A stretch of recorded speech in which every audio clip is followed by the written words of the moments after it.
politique mixte. Certaines femmes sont non voilées. Massoud Pezeshkian a fait salle comble dimanche à Téhéran.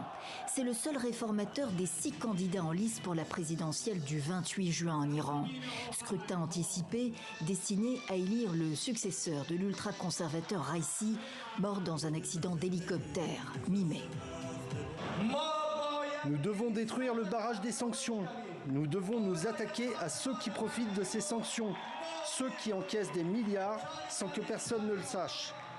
Nous nous élèverons contre eux. La levée des sanctions internationales, notamment américaines, est primordiale, insiste le député, qui veut sortir l'Iran de son isolement, rétablir des relations économiques normales avec les Occidentaux, seul moyen, dit-il, d'atteindre l'objectif de 8% de croissance. Il est donné comme l'un des 3 favoris avec l'ultra-conservateur Saïd Jalili, ex-négociateur sur le dossier nucléaire, qui préconise le renforcement des liens avec la Chine, la Russie et l'Arabie saoudite, et Mohamed Bagher Ghalibaf, président du Parlement, partisan de l'accroissement des capacités nucléaires du pays, stratégie payante face aux Occidentaux, insiste-t-il.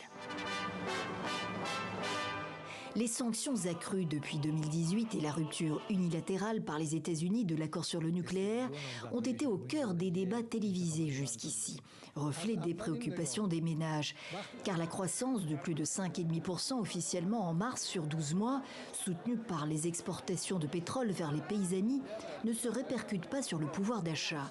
Une conséquence notamment de la dépréciation record du rial par rapport au dollar.